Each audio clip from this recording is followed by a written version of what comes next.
Hey everyone, welcome to the stunning conclusion of the Comic Club Weapon X series. This is issue 84 of Marvel Comics Presents. And when I say stunning conclusion, this is mostly like the last episode of Roseanne. All right, how did Roseanne end again? I think she was writing a book for the last 4 seasons of Roseanne. That is kind of a lame ending. So all the stuff that you saw for seasons and seasons never happened. Yeah, well, I mean, sometimes it's pulled off well. Like, I think it was the end of the... that psychiatrist, I forget his name now. You know who I'm talking about? He was an actor. He did, like, comedy in the 60s Frasier? and 70s. No, 60s and 70s. Oh. The really dry wit psychologist. And the same actor went on to do another, like, little comedy where he Bob was... Hope? Bob Hope. No, it wasn't Bob Hope, but Bob Newhart. Bob Newhart, yeah. And he did, then he was, like, he took care of a hotel. Like, that was the comedy he was in. This is still just his show. But now the character's different. And I think it was the end of that show, maybe the end of his, one of the two, he goes to sleep with his wife, wakes up with the other wife from the other show.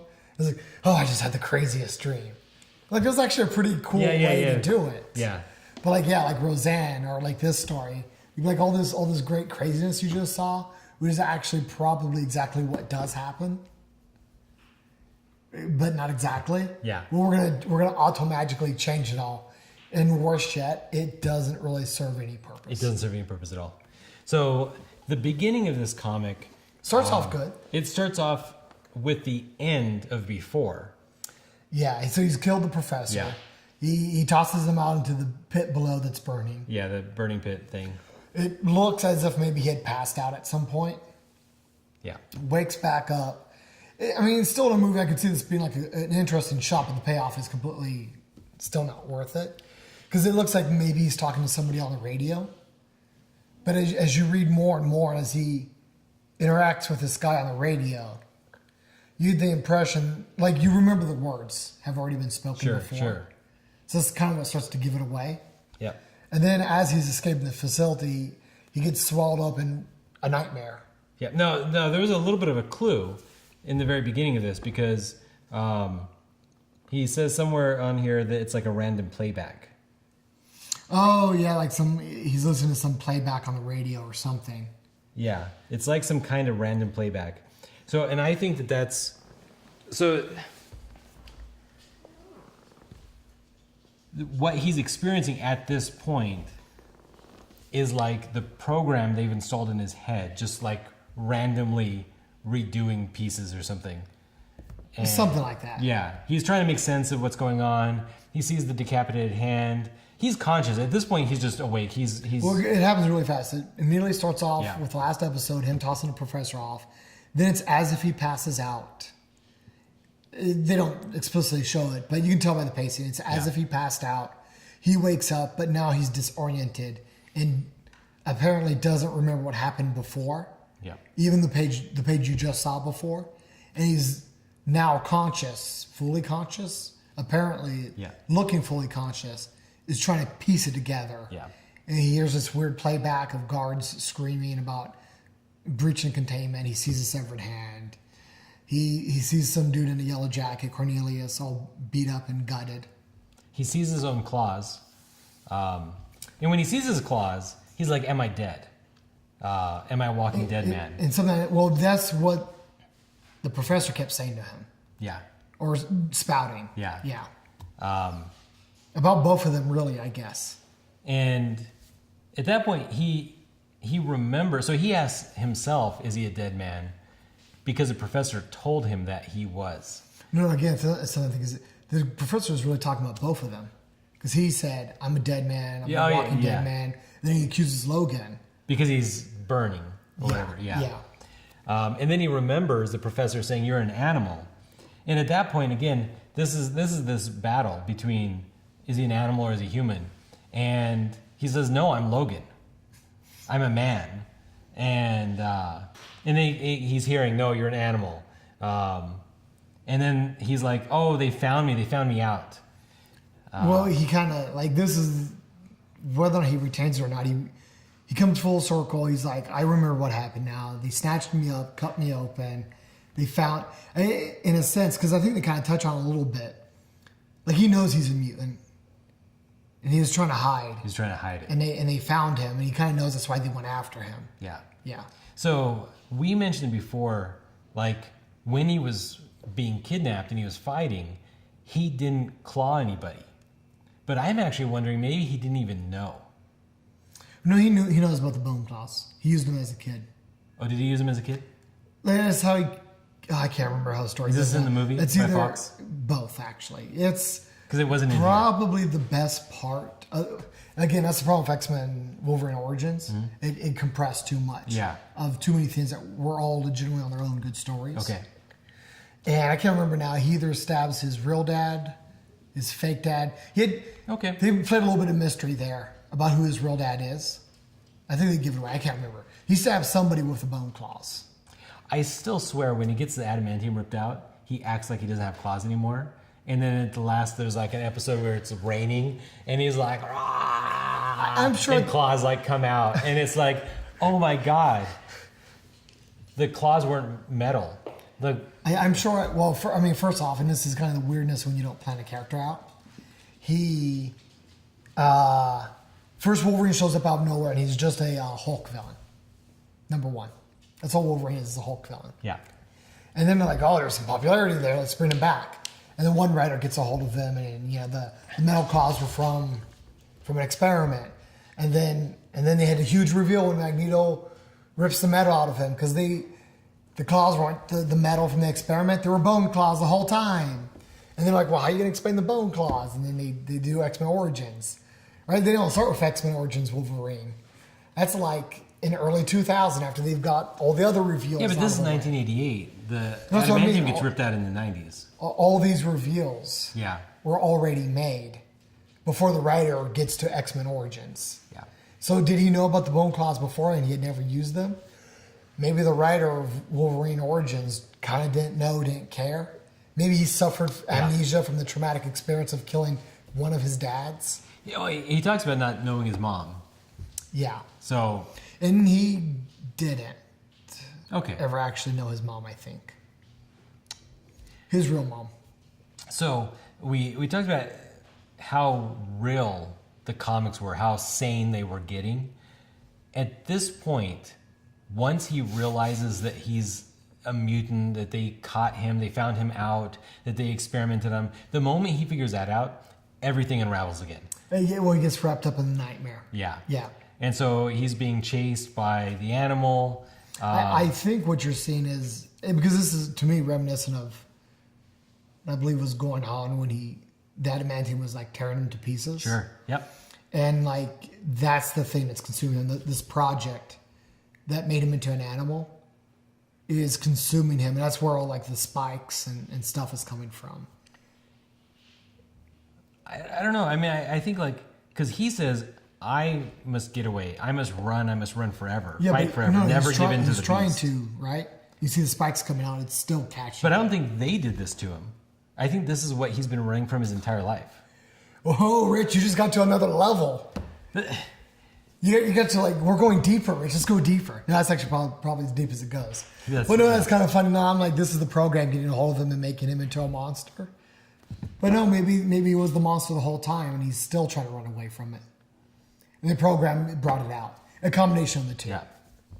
Because right, he turns into a monster. Yeah. Yeah, and his hair is even crazier. His bones have all turned into spikes coming out of his skin and everything.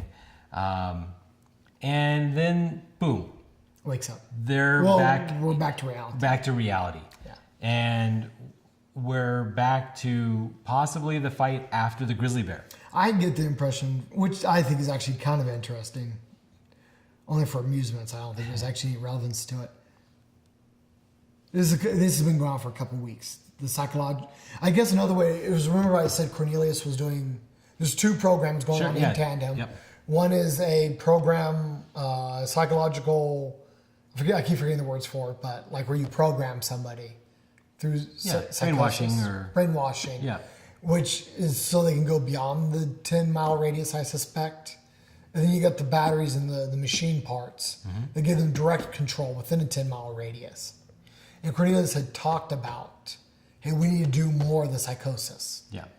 And what you just saw was a piece of the last 3 or 4 issues was one of the psychosis programs. Yes. Which meant none of it was real. You could apparently just skip those issues. Well, for what it's worth. They were really good issues. Now that I think about it, well, I still think there's some value in it. Yeah. And then it kind of like we were talking about the world building. So we saw what they did to him physically. Yep. We saw the mistreatment, the dehumanization. But I know we also saw like part of the false memories and false tests that were putting him through that continue. So like, and maybe the lasers got lazy with it later on, or they just didn't know how to write it to begin with because they didn't know where the character was going. Yeah. But when they're writing all those parts about him not being able to remember the past, well, maybe he does remember, but he doesn't know what to trust because of all these false memories. Yeah. Yeah, it's very true. And the fact that this gave us a little more depth, like I was saying about a little bit of the world, Yeah. a little more depth of the type of false memories he put into him. Yeah. And that's like what was going on. Like, it's actually pretty dope. It is. And it's kind of interesting if they could actually tell like another different story about whatever they want, and then they move forward and they're like, and he's like telling a story. It's like, well, let me tell you about my past and why I'm good at this. And he explains to Shadowcat, blah, blah, blah, blah, this is all this stuff. And then like a couple issues later, a year later, 2 years later, they're looking at a computer file and they find that story that It's he all told. made up And you're or like, something. wait a minute. So like 3 issues didn't even happen at all, except he told something and we saw Shadowcat and him like do something based off of what he learned in this memory that never happened.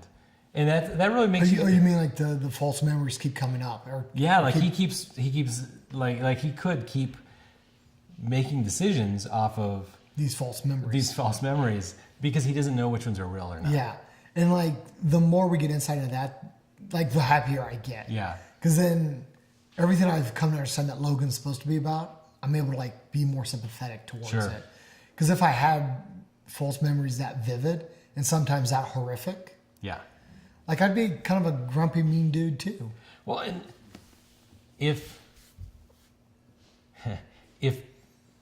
person A has a bunch of horrible stuff done to them, and person B has the memories of something horrible being done to them implanted in their subconscious, doesn't matter. Like is either one worse or better than the other? Right, because for person B, wouldn't the experience be just as real? Yeah. And they're like, I don't have any scars. I don't know where my scars went. But yeah, you just remember it. So it's still horrific. You still have PTSD or whatever. Because Yeah. Because in some level you still lived it because Yeah. now it's a part of you. There's some very interesting stuff. The issues, I don't think there's anything wrong with it. Those issues were some of the best issues in the. And I think they book. still work if you take it in the context that they were just giving you insight into the type of brainwashing he went through. Yeah. And except that that's what they were telling you. And how he's reacting to it. Yes. Because the reactions are honest. So the memories did reveal his true intentions, right? So The way they started to talk, which it's kind of actually tying my love for this issue a little bit back.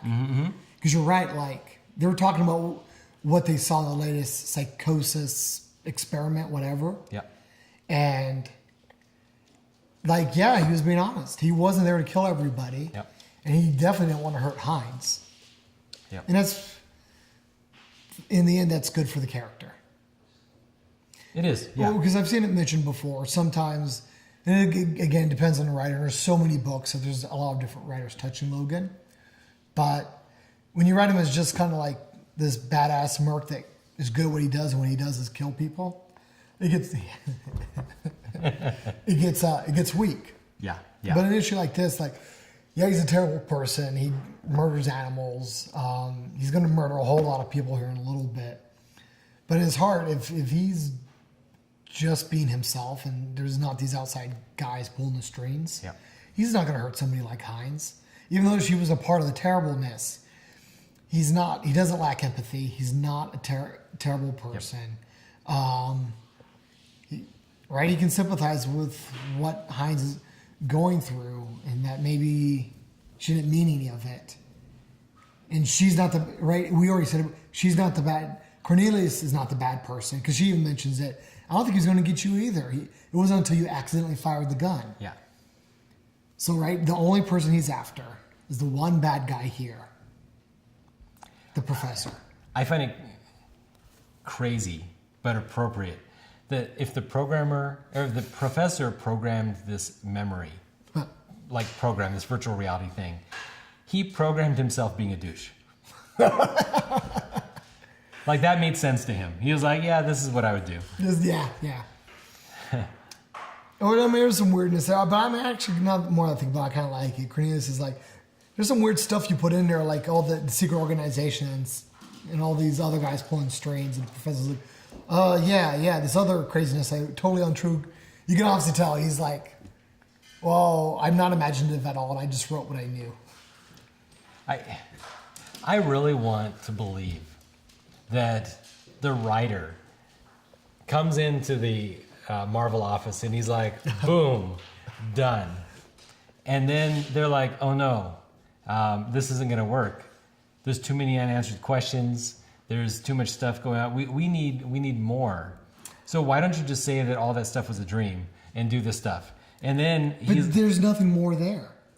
There's nothing more. That's what I'm saying.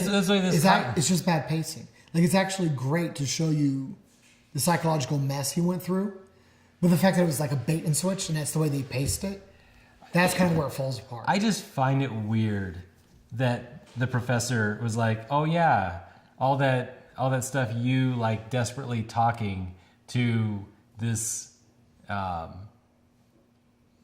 secret master, who's in control of everything. Why would he reveal that to his flunkies? He's like, yeah. In through some thought experiment. I really think that the other three comics were supposed to have happened. I think that they were meant to have happened. It was meant to be how things were, and they just decided to back up and change things. But I mean, I'm not going to continue because I don't have anything to say one way or the other. It just seems like that can't be true, because all they do this issue is reaffirm some of the lessons we just learned from the other issues.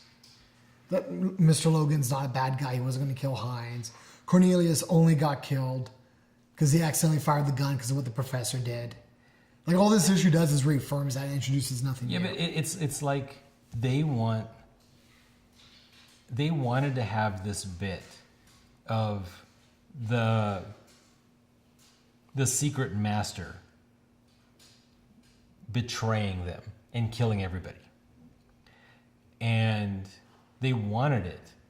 And even though that doesn't make any sense in the VR, because he doesn't get to see or experience those things being said, it's only the viewers who get to see it.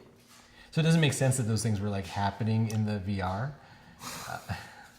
Because it's only for us.